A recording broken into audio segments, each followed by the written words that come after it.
This is Femi Kuti, and you are listening to NYC Radio Live.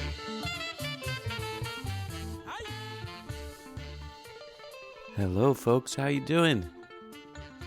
David Ellenbogen here. Thanks for tuning in. I had a great weekend. Really amazing. Started off Thursday night with a performance by Inov Ganawa, performing repertoire of Sufi, Islamic trance music in Morocco for the Jewish community. Nice to know that things like that existed. And they were as incredible as always. I hope to share that recording with you guys soon. And then it was a really beautiful unplugged yoga and sound retreat that I helped facilitate. And I am feeling like I am floating. I'm feeling amazing.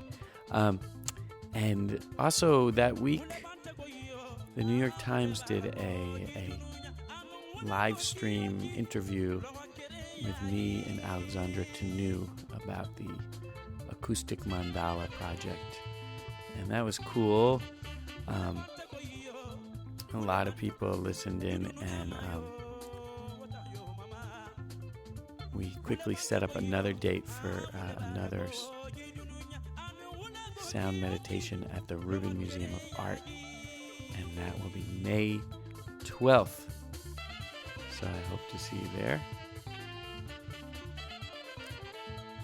Yeah, that'll be special, and everything I do so far, everything is sold out, so I hope you get your tickets quickly. All right, now for today's show.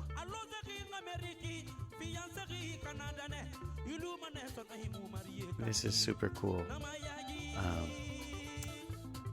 This is one from the archives from 2011. Apparently, I've been doing this show for over 6 years, and this one I was really proud of. It was Cosmas Magya. Cosmas Magya is an Mbira player from the Shona tradition, and there's an album called The Soul of the Mbira that came out. I'm not sure when actually, but it put this music on the map for a lot of people. And Shona Mbira music is related to Ganawa music in the sense that it's a trance music, and we get to find out about this ceremonial music from Zimbabwe. He performs live for us, so it's as cool as it gets. And it was a real honor to sit down and talk with him in such an intimate setting and hear this magical music. And I hope that for some of you, you'll be checking out some more Shona music. All right, so here we go. Time machine back to 2011. Live performance and interview with Cosmas Magya. He started off by saying that his father was a spirit medium, and that he was a farmer who's known for also collecting herbs for medicinal purposes. And then I noticed that the recording device wasn't on. So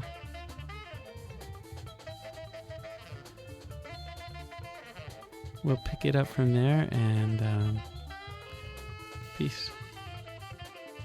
So what would a ceremony be like that your father would be leading? What kind of activities would happen? Well, a Mbira ceremony acts as a medical diagnosis.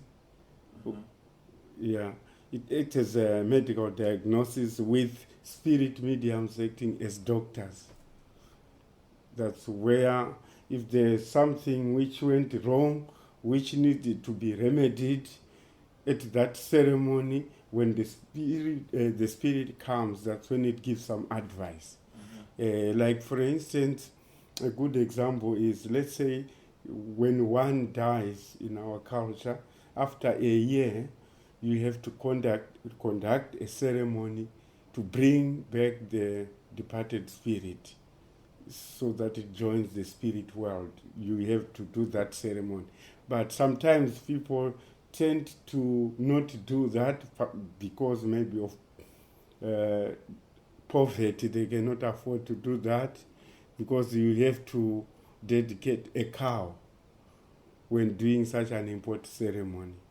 So if that is not done, that is one of the things which can cause some problems within families.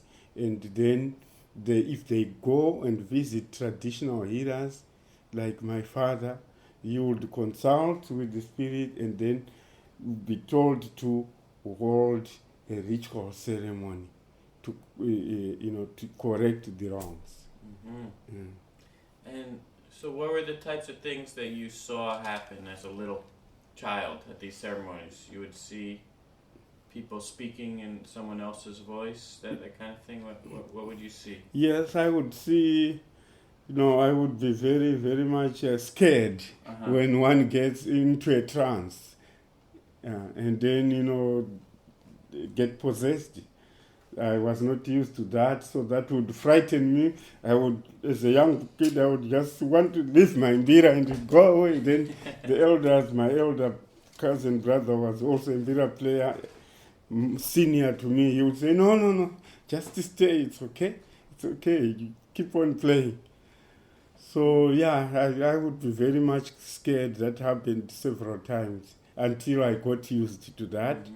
Yeah, and also one thing which I remember is when I was young playing Mbira, one of the spirits told the audience that if you were going to stay alive, you are going to see that this young man is going to be a great Mbira player who will be traveling. He will be required to go to different places. I thought that was a joke because I wasn't paying attention to that. I was young. All I was interested is in music.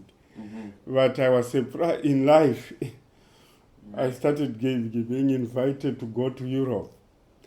Going to different parts of the world. Right. Yeah, so it's amazing. In that case, the spirit knew what they were talking about. Yes. Yes, that's right. Do you remember the early pieces, the first songs that you had to learn on the Mbira? Yes, I do. Yes, I do very much. The first song I learned is called Karigamombe, which literally means one who has the power to hold the bull by the horns and bring it down. That's the meaning of Karigamombe. And this Karigamombe happened to be one of the great Shona chiefs some years back. So that's one of the songs. Maybe you could give a short example of how that sounds.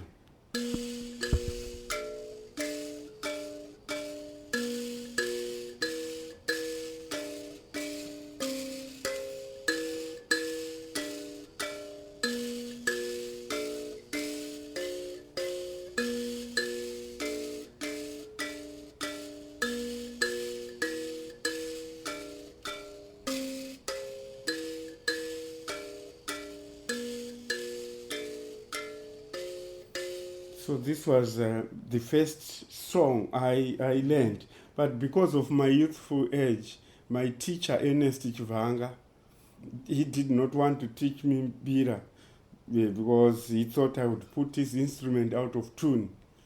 So I was very disappointed. But each time, Ernest used to play Mbira when after coming from doing some, core business work, he would sit under a tree in the shed. He would be playing his Mbira, or going to, head cattle, he'd carry his Mbira. So I was very watchful to see, what he was doing, and since he did not want to teach me, so But then I developed an habit whereby when he went to do some, to work somewhere else, I would sneak into his hut, get his Mbira, and start to play, to try out what I'd actually seen him do. I did that several times until one day, unfortunately, he came back whilst I was doing that and waited in the veranda of this round thatched hut. He had the music going on. Then he suddenly showed up I was stunned, almost threw down the instrument, and then he said, "Who taught you this?" I just kept quiet, and they said, "Okay, from today I'm going to continue teaching you how to play Mbira." Wow. So that's how I got started. And to me, what I was hearing, the phrasings I was hearing was like, "Dongi mombe budzi, dongi mombe budzi, dongi mombe budzi, dongi mombe budzi." Dongi, it's a donkey. Mombe, it is a cow. Budzi, it's a goat. Maybe that came to me because I was always heading them, cattle. So on the instrument, I went to seek for that using those voices. It was like, dongi mombe budzi, dongi mombe budzi, dongi mombe budzi, dongi mombe budzi. So that's how I got started. That's great. And you've taken it, you played a very simple thing, but now you do all kinds of variations and... Yes, now can do all kinds of variations, like, that simple one, like...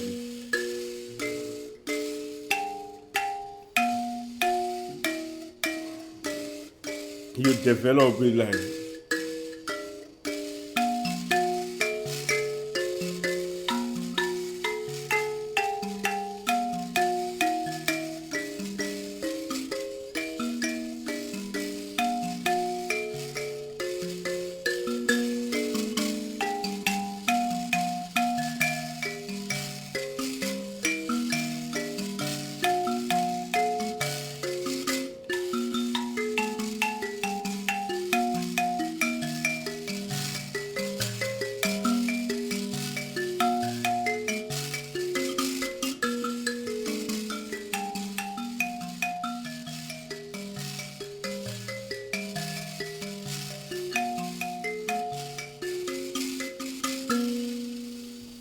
So you can see I developed it.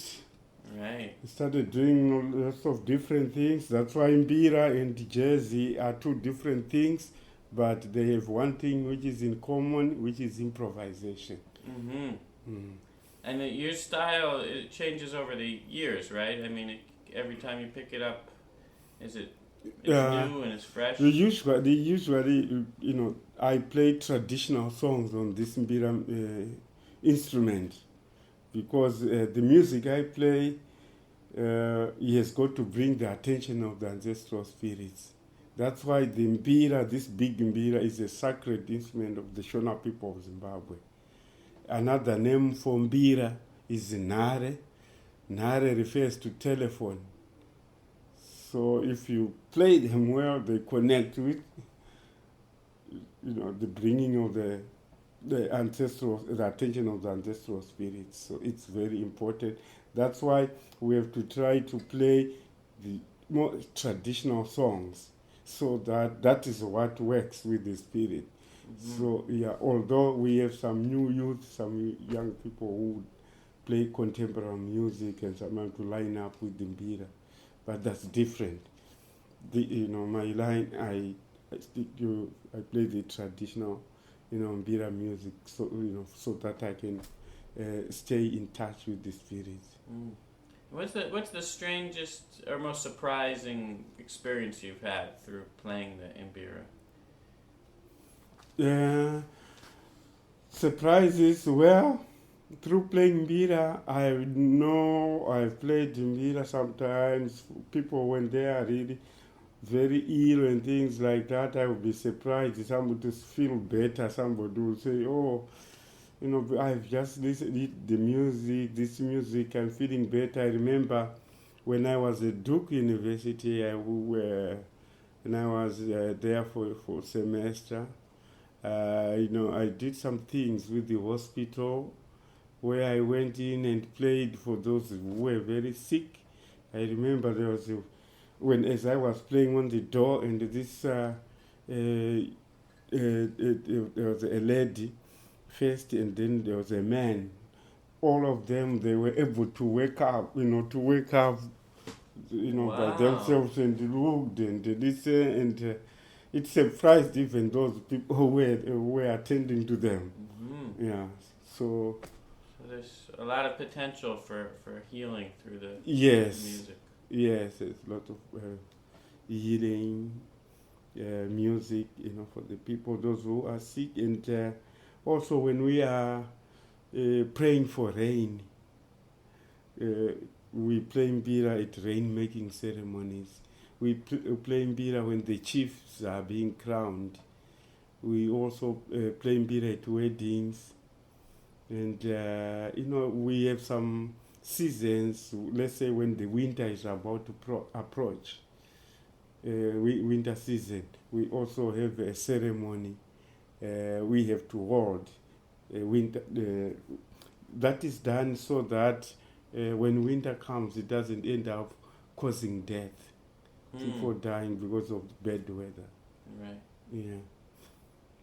Well, thank you so much. I really appreciate you taking the time, and I learned a lot. And I hope when you're in New York again, you'll come speak with us at the radio station. Okay, I will do that, but I would like to end by playing one song. Oh, which beautiful. Okay. The name is called the Chandasarira.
Thank you. That was Chandasarira. Why have I remained behind? Good. Powerful stuff. Thank you so much for sharing. My pleasure. And we thank the ancestors too. Oh, yes. I thank you very much for having an interest to talk about this music, and that way, that will help, inform, the outside world, people who don't know about the Mbira music, then they can get to know or to learn about the new instrument. Right. Yeah, which is great. Well, thanks so much. My pleasure. All right, so to finish off this podcast, Cosmas was generous enough to say that we could include a track from a professionally recorded album. So I chose this one called, I believe, Afamba Apota, and that's Cosmas Magya and Beauler Dyoko. And I'll just read from the notes about Beauler's background. Beauler Dyoko began playing Mbira when instructed to do so by her father's spirit after a long illness. Her connection with the ancestral spirits is deep. Through dreams, they have passed on all the songs she plays.